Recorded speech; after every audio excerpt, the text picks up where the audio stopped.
अस्सलाम वालेकुम and welcome to headlines. मैं हूं हसन इफ्तिखार। आज मैं प्रोग्राम कर रहा हूं क्योंकि इस प्रोग्राम के यूजुअल होस्ट जो अली वारसी साहब हैं, उनके साथ कुछ मसला हो गया था और वो आज दफ्तर नहीं आ सके और भी प्रोग्राम नहीं कर सके। नाज़रीन, पाकिस्तान के अंदर जो है मामला, सियासी मामला जो हैं वो गर्मा गर्मी की तरफ तो चलते ही रहते हैं, लेकिन पिछले कुछ अरसे से कुछ ऐसे मामला शुरू हो चुके हैं जिनके बारे में हमारा भी सर जो है वो शर्मिंदगी से झुक जाता है। पाकिस्तान के अंदर इस वक्त जो आज के दिन की सबसे बड़ी खबर है वो है इमरान खान साहब और उनकी अहलिया बुशरा बीबी के खिलाफ जो अदालत से सजा सुनाई गई, जिसमें दोनों को 7-7 साल की सजा सुनाई गई और 5-5 लाख रुपए जुर्माना भी हुआ। ये सजा किस केस के अंदर है? क्या उन पर कोई करप्शन का इल्जाम था जिसकी ये लेटेस्ट सजा है? जवाब है नहीं। ये सवाल जो है कि उनको किस चीज की सजा दी गई, वो ये सजा है कि उनके ऊपर इल्जाम था इमरान खान पर और बुशरा बीबी पर कि बुशरा बीबी की जो इद्दत की मुद्दत थी, जो कि उनके जो मानिका साहब थे, उनके जो साबिक शौहर थे, उनसे जो उन्होंने तलाक ली थी और इमरान खान साहब से जो उन्होंने नई शादी की थी, जो नया निकाह किया था, उसके दरमियान जो शरई तौर पर इद्दत की मुद्दत थी वो नहीं पूरी हुई थी और उन्होंने इद्दत के दौरान निकाह कर लिया था। बाद इस बात का एहसास होने पर बुशरा बीबी और इमरान खान ने दूसरा निकाह भी किया था, जो कि सेम ही मुफ्ती ने पढ़ाया था, मुफ्ती सईद साहब ने पढ़ाया था, लेकिन उनके खिलाफ केस दायर हो गया और केस जो करने वाले थे वो और कोई नहीं थे, खावर फरीद मानिका साहब थे। ये वही मानिका साहब हैं जो उन दिनों सबको बताते फिरते थे कि उनकी बेगम इतनी पाकबाज औरत है कि उस तरह की औरत उन्होंने दुनिया भर में कहीं देखी। ये वही खावर मानिका साहब हैं जिन्होंने इमरान खान के दौरे हुकूमत में और बुज़दार के दौरे हुकूमत में पंजाब में करप्शन के बाजार गर्म किए रखे। न सिर्फ ये खुद बल्कि इनका पूरा का पूरा खानदान पंजाब के खजाने की लूटमार में मसरूफ रहा। इन्होंने तब तमाम के तमाम फायदे उठाए और वक्त बदलने के ऊपर अपने आप को करप्शन के केसेस से बचाने के लिए इन्होंने इस किस्म का एक घटिया इल्जामबाजी इमरान खान साहब और बुशरा बीबी के खिलाफ शुरू कर दी, जिसका आज नतीजा निकला है और नतीजा भी इस कदर घटिया है कि हम उस बात की डिटेल्स भी आपको नहीं बयान कर सकते। इस तमाम केस की जो तमाम तर कार्रवाई है वो भी हम आपको नहीं बयान कर सकते, तो आप खुद एहसास लगा कर लें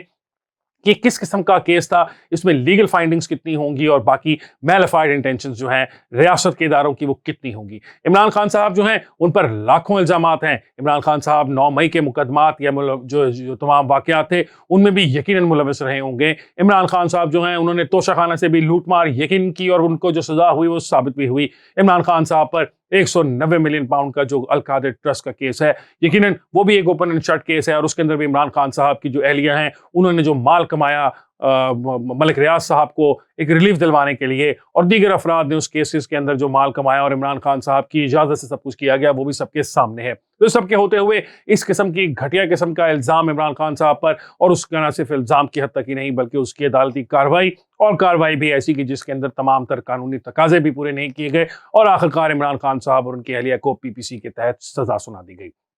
पाकिस्तान के अंदर ये एक शर्मनाक दिन है हम सब के लिए, सहाफ़ियों के लिए, वकला के लिए, पाकिस्तान के सियासतदानों के लिए और पाकिस्तान की सियासी सोच और फिक्र रखने वाले लोगों के लिए कि हम जो है आगे का सफ़र तय करने की बजाय पीछे की तरफ जा रहे हैं। इस किस्म के केसेस जो हैं इमरान खान साहब को वो क्या नुकसान पहुंचाएंगे? क्या इस किस्म के केसेस के बाद या इस किस्म के फैसले आने के बाद इमरान खान की मोहब्बत में गिरफ्तार जो लोग हैं, चाहे वो पाकिस्तान के सहाफ़ी हैं, अदलिया में हैं, फ़ौज में हैं या दीगर इदारों के अंदर लोग हैं, क्या वो इमरान खान की मोहब्बत में जो गिरफ्तार हैं वो इमरान खान से मोहब्बत करना छोड़ देंगे? जवाब है नहीं। इसलिए रियासत को सोचना चाहिए कि इमरान खान साहब ने यकीनन ऐसे बहुत सारे काम किए हैं जिन पर उनको जेन्युइन भी सजा दी जा सकती है या वो सजा के मुर्तकब भी ठहराए जा सकते हैं, लेकिन उनके खिलाफ इस किस्म के फैसले करके, इस किस्म की उनको सजाएं देकर आप उनके जो साथी हैं, आप उनके जो फॉलोअर्स हैं, उन्हीं को मजीद उम्मीद दे रहे हैं कि इमरान खान साहब जो हैं उन्होंने तो कुछ गलत किया ही नहीं, इसलिए उनको इस किस्म के बुरे भले किस्म के केसेस के अंदर फंसाया जा रहा है। ये जो केस है इमरान खान साहब के इद्दत के दौरान निकाह वाला,